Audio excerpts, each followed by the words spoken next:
Masalah berburu menggunakan senapan. Berburu merupakan kegiatan yang telah dikenal sejak zaman dahulu, baik untuk kebutuhan pangan maupun sebagai hobi. Ini kata.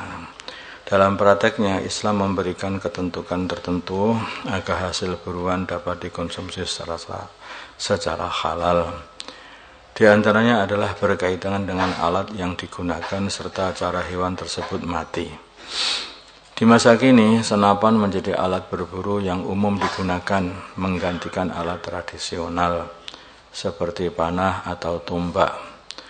Namun muncul pertanyaan mengenai status kehalalan hewan hasil buruan dengan senapan angin. Mengingat jenis peluru senapan berbeda-beda, ada yang lancip dan ada yang tumpul. Pertanyaannya adalah, apakah hewan hasil buruan dengan senapan dihukumi haram secara mutlak, atau masih ada kriteria tertentu yang menjadikan halal menurut syariat? Jawabnya adalah hukumnya haram dikarenakan matinya bukan ketajaman peluru, akan tetapi karena kekuatan atau tekanan dorong, kekuatan tekanan atau kekuatan dorongan. Jadi semua peluru-peluru yang ada ini itu bukanlah yang tajam. Walaupun senapan api pun juga tidak tajam sebetulnya itu. Dan senapan angin pun juga tidak tajam. Yang lancip itu pun juga enggak tajam.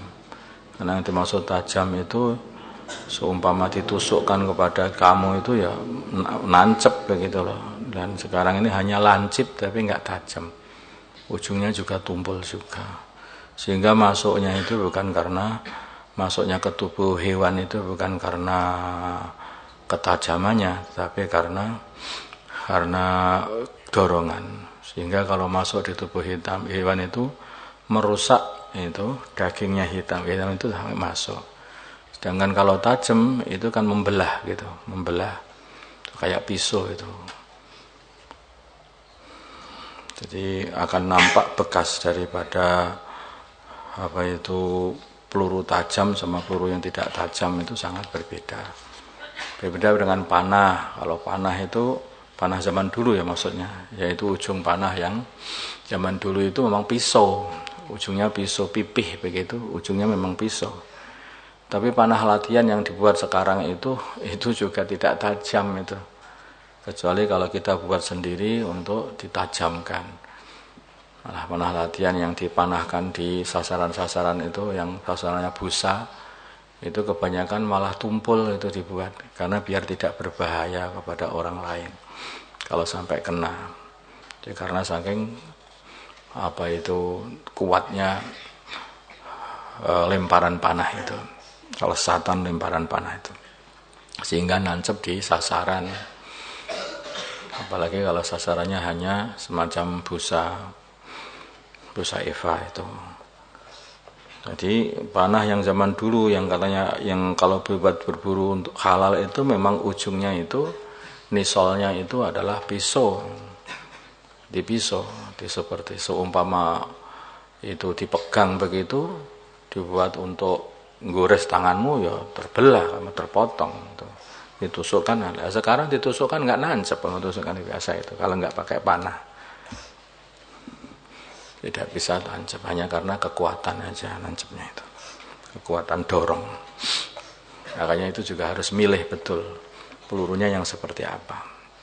Sebetulnya ada juga itu panah ikan itu yang tajam. Kayak itu betul-betul ditajamkan itu yang seperti pasir ya. Itu ditajamkan, kemudian diletakkan di ketepel, itu biasa dibuat untuk manah ikan. Sebenarnya bisa juga. Kalau itu betul-betul tajam, ujungnya seperti pisau, dibuat berburu burung pun juga bisa sebenarnya. Atau hewan maksudnya bisa halal karena itu tajam. Tapi biasanya itu buatan sendiri. Atau sebagian juga panah ikan itu dimasukkan di lubnya senjata angin, itu masukkan begitu, ditembakkan, itu bisa untuk nyari ikan atau orang nyari ikan, itu tajam. Yang saya lihat tajam di situ itu. Kurang tajam ya diasah. Maksudnya bisa diasah karena ujungnya itu bisa diasah di gerinda. Masalah sholat witir. Seseorang mengajarkan sholat witir 2 rakaat sebelum tidur, kemudian 1 rakaat ia kerjakan setelah tidur. Bolehkah mengerjakan sholat witir dengan cara demikian? Jawabnya, boleh dan sah.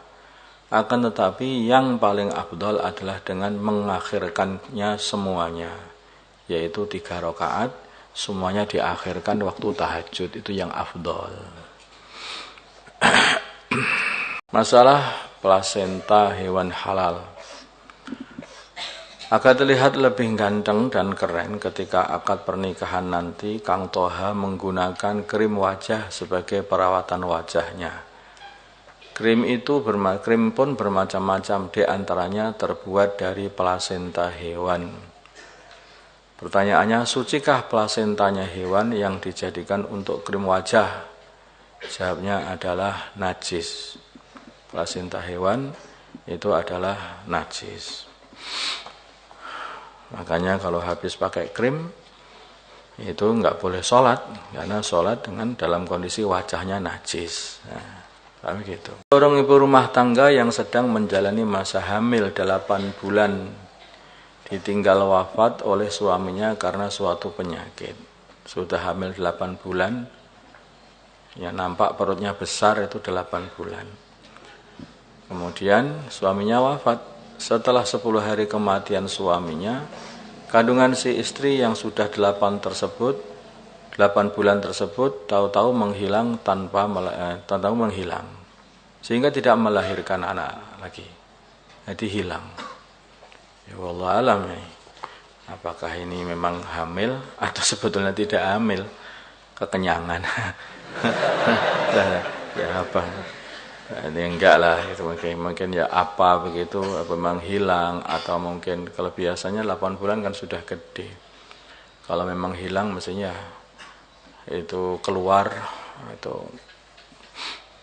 dulu, mestinya 8 bulan udah besar, hampir melahirkan. Mungkin bukan hamil aslinya, wallahu alam. Pertanyaan ini ngomong sendiri aja, ini masalah pertanyaannya ini. Apakah WSG kalau ada kejadian seperti itu? Apakah WSG sudah bisa menetapkan akan adanya kehamilan dan hilangnya kandungan? WSG hanyalah sekedar alat. Adapun penetapan ada atau tidak adanya kandungan, maka harus melalui keputusan 2 orang dokter laki-laki atau 4 dokter perempuan spesialis kandungan berdasarkan keilmuan dan alat yang mereka miliki. Tuh. Kedua, iddah, apakah yang harus dikerjakan oleh si istri? Iddah wafat atau iddah hamil? Iddah wafat atau iddah hamil? Ya tentu saja iddah wafat. Jawabannya adalah iddah wafat. Jika ternyata dikarenakan iddah wafat, sejak kapan terhitung iddah tersebut? Ya dimulai dari wafatnya suami.